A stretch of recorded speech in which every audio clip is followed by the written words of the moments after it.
For today's demonstration, I chose one of Claude Monet's landscape paintings, and this ties into my previous demo with the still life, where I was studying how to create space and atmosphere in still life painting.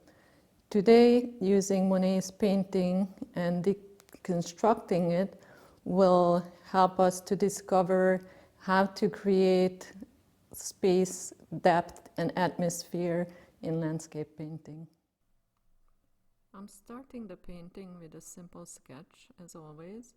The mixture that I use for this is Cadmium Red Light and Ultramarine Blue, which is basically like a burnt sienna mixture.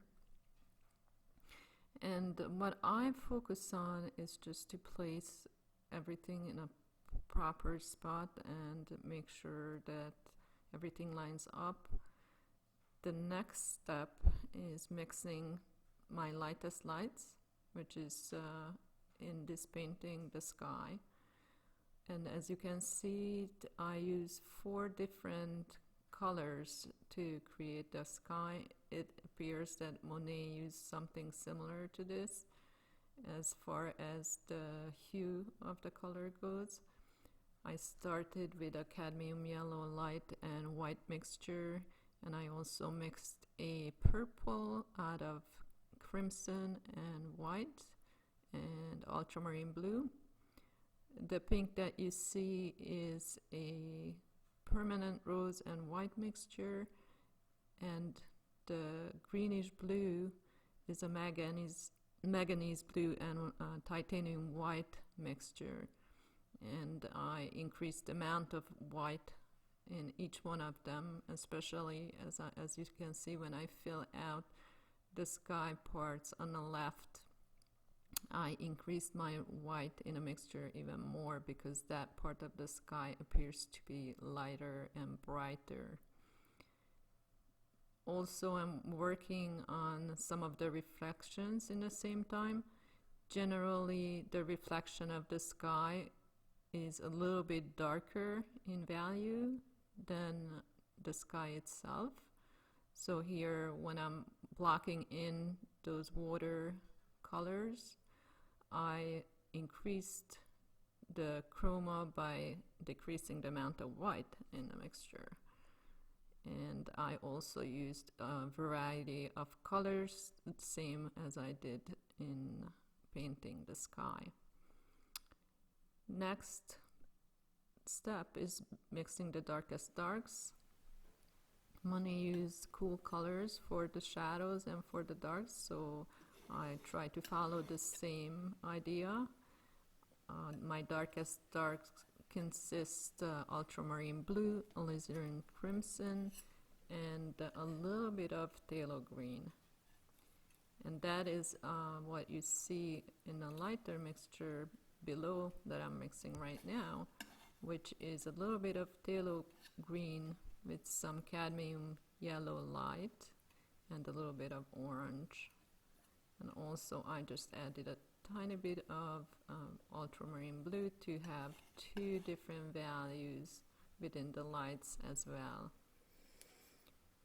And finally I add a little bit more cadmium yellow light, so I have an even lighter green mixture.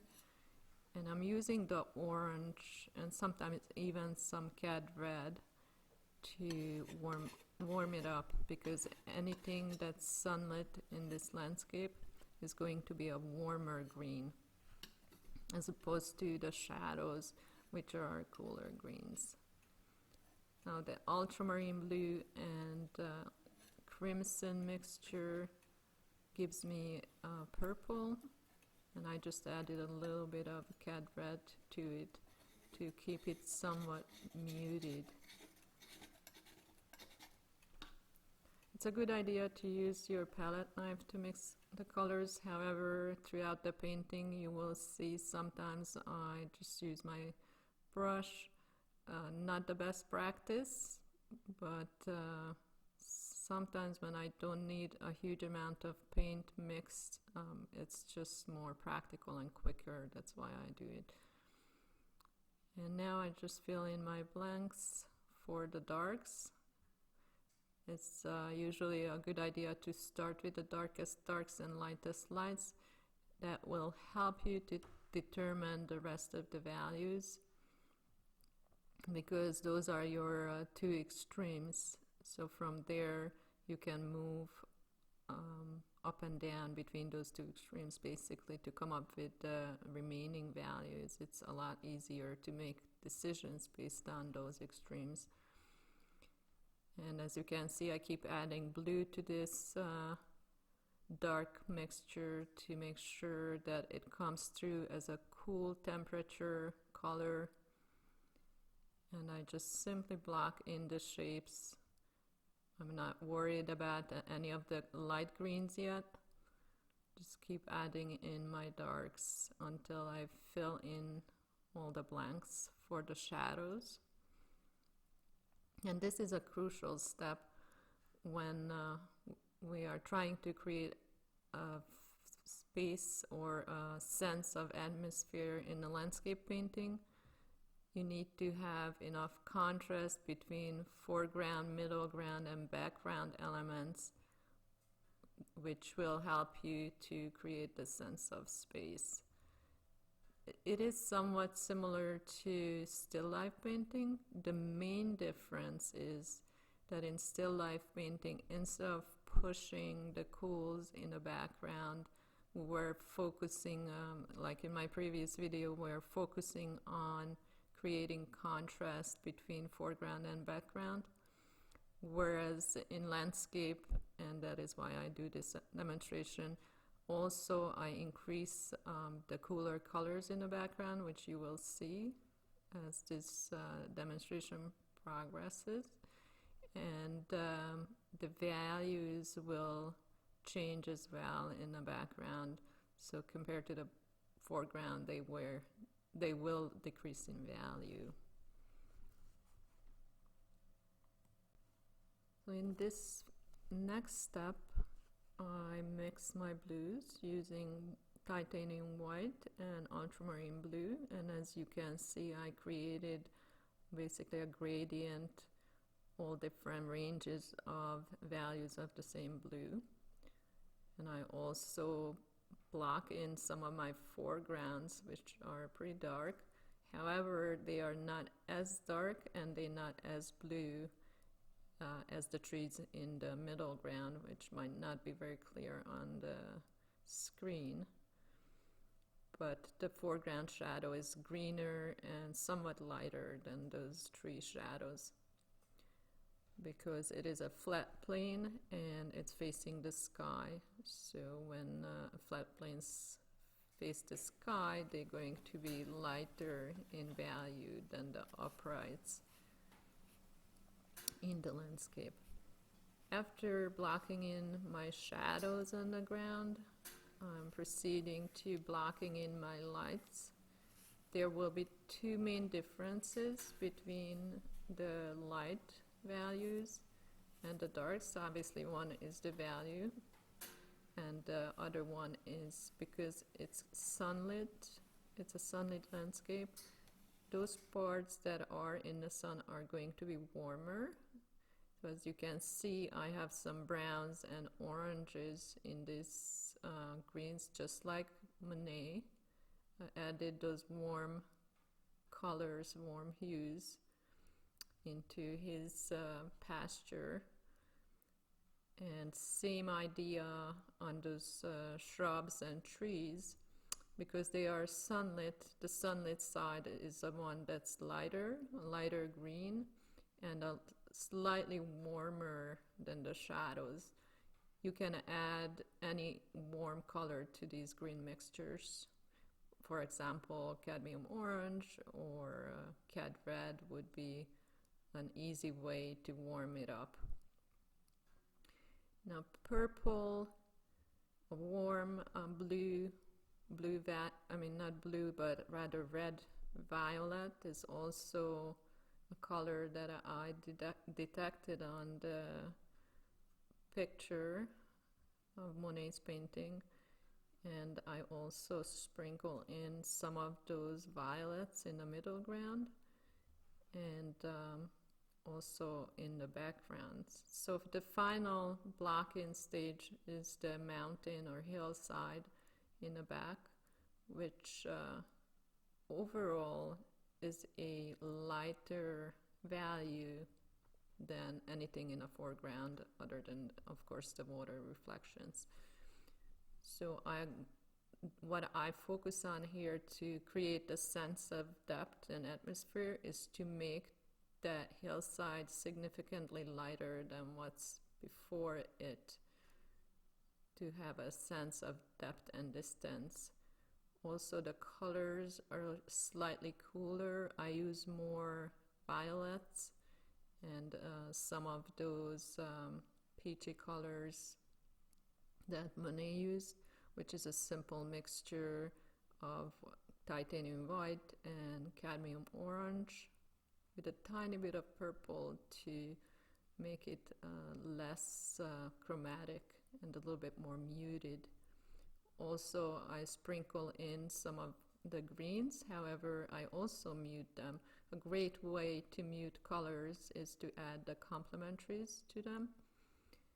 So a complementary for a purple, for example, would be orange or red orange also.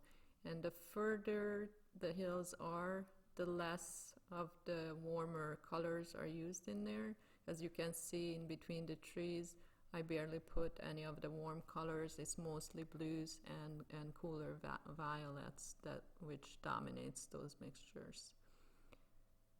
And this is basically the final stage of the painting now, where I start to add in some of the ripples in the water and refine edges. Edges are, of course, also very important. If you look closely at Monet's paintings, he softened most of the edges, not only in the reflections, also on the tree tops, which I get to shortly. And for the ripples in the water, I use several different colors, but the dominant color, of course, is blue, because those shadows from the trees reflected into the water are dominantly cool and blue in color. And of course, here and there I sprinkle in some of the greens, because the tops of those shrubs are green, and those are warm greens. And I also sprinkle in some of the violets to create interest and variety. And that is precisely, if you look closely at the original painting, with what Monet did, and he used a variety of colors in his reflections as well. Now I'm mixing an additional amount of warm greens for those shrubs and trees. And that is, again, just a mixture of cadmium yellow light, cadmium orange, and ultramarine blue. The dominant color and a tiny bit of titanium white just to tone it down. The dominant color in these lighter green mixtures is cadmium yellow light.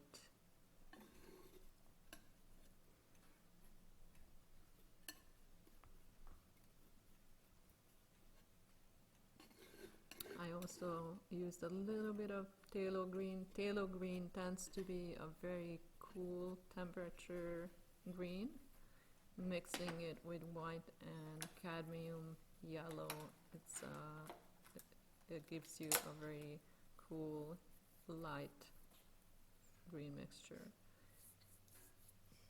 So that's just to create a little bit of depth on the canvas. And now I'm working on not only the tops of those shrubs and trees, but also the reflection in the water.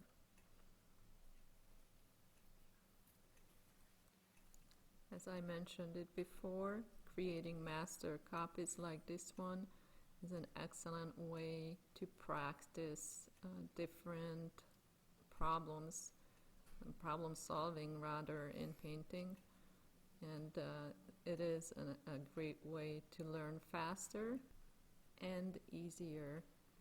Just like in the past, it has been a tradition among art students to create master studies and practice by creating these studies. Everything that you can learn from these painting practices is priceless, because the artist already solved some existing problems by looking at a actual landscape or a landscape picture when they were creating the painting, and solved those issues already in their painting. So basically copying them, you are just copying a solution.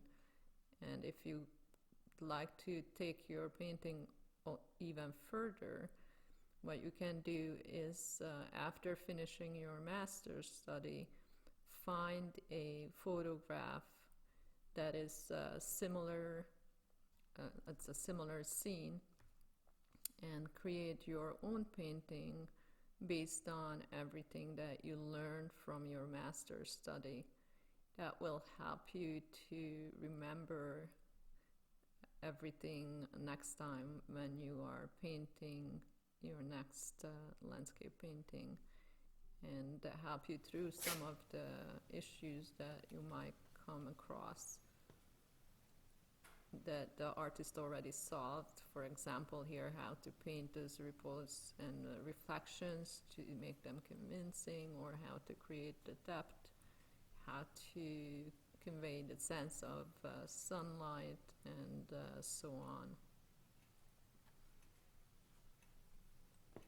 If you enjoyed this demonstration and you felt like you learned something new and you would like to see more, be sure to subscribe to my channel. Periodically I post new videos and new master copies to show you how to approach them, how to create them, what you can learn from them. And you can also ask me questions if you have any. I might be able to help you with your painting. Thank you for watching, and hopefully see you next time.